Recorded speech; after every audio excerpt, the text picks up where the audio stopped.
FRISCO. It was the spring of 1960, and Jerry Jones had every reason to think he was one of the best prep running backs in the state of Arkansas.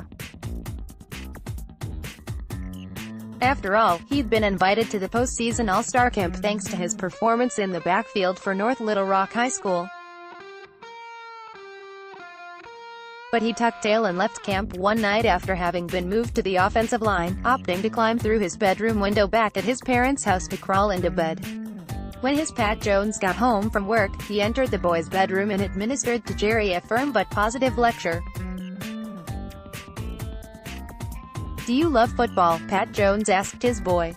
"Yes, sir," teenage Jerry answered. "Then my advice," Dad said, "is that if they put you at Waterboy, drown their ass." That's the old story Jerry chose to tell the other day in our conversation on 105.3 The Fan when he brushed off wide receiver Cole Beasley's recent critical comments.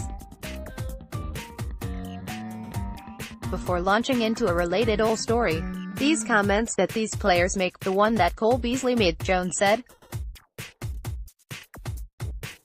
"I love it, and that's Cole." Jerry said his first interaction with the little free agent from Little Elm and SMU came in the springtime, after a 2012 workout at it. "Man, you looked pretty good out there. I'm proud for you," Jones told Beasley. Beasley's response, "You ain't seen nothing yet." Jerry reflected back now and said, "Well, that's Cole Beasley. That's Cole Beasley. I love Cole, love what he's about and do appreciate him as far as not just all of that, but appreciate him as a weapon to help us win football games. It is Mr. Jones' view that he has a bond with his own players, a paternal bond. It's largely true. But that bond isn't as strong, of course, as a player's actual bond with his actual family." Beasley is a free agent again, this time with a payday coming, and his self-assured frankness, the same trait that was on display in his first meeting with Jones, is on display most every day on Twitter, including when he recently criticized the team's front office for the number of targets he gets each game. "Honestly, the front office pushes who they want to get the ball to," he wrote. "I haven't been a huge priority in that regard." Beasley later added a clarification, with the same point nevertheless emphasized, "Some are misunderstanding my point. Every team's game plan in pro sports is dictated by the front office. Big free agent additions, high draft picks, etc. are going to get the most ops. And I'm not mad at that. Lol, I just want to help my team win. All good players want the rock," Beasley said in a tweet. Cowboys COO Stephen Jones responded to Beasley's criticism during his appearance on The Rich Eisen show the next day. "I would hope that's just his frustration, but certainly not at all the case," Jones said. "We don't get involved in that. The only thing we ever do is decide if we're going to pay players a lot of money, or if we're going to trade for players and give up big picks. We certainly hope that they would be involved if we're going to do things like that, that there's a reason that we're doing it, they're going to be involved. But we would never dictate where balls go or things of that nature.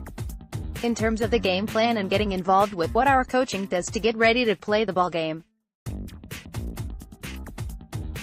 And certainly of all people, Cole is always involved in getting balls and getting catches. He's been just an integral part of what we're about.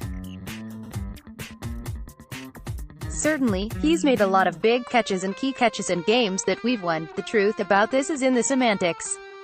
Every franchise involves itself in dozens of tug-of-war battles over who should make the team, who should play, and who should be featured. In this sense, Beasley, who had a career year in 2016 when he caught 75 balls for 833 yards, followed it up with a disappointing season in 2017 of 36 catches for 314 yards and then this year had 65 catches for 672 yards, is surely correct. But in any sense, Jerry Jones doesn't take issue with the criticism. Which takes the owner back to another old story.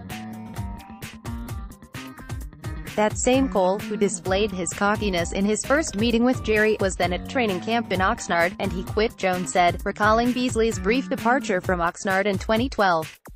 "They brought him back and I met him and I said, from one quitter to the other, welcome back," and then Jerry told Cole his own make-the-team struggles via his old Arkansas All-Star story. This speaks to the tie Jerry Jones feels he has with his players. He works to empathize with them. I don't know that it all results in Cole getting his wish to be among the highest-paid slot receivers in the NFL, but the owner's ability to absorb potshots even from his own players, and try to understand their origin by loving the player, is a start.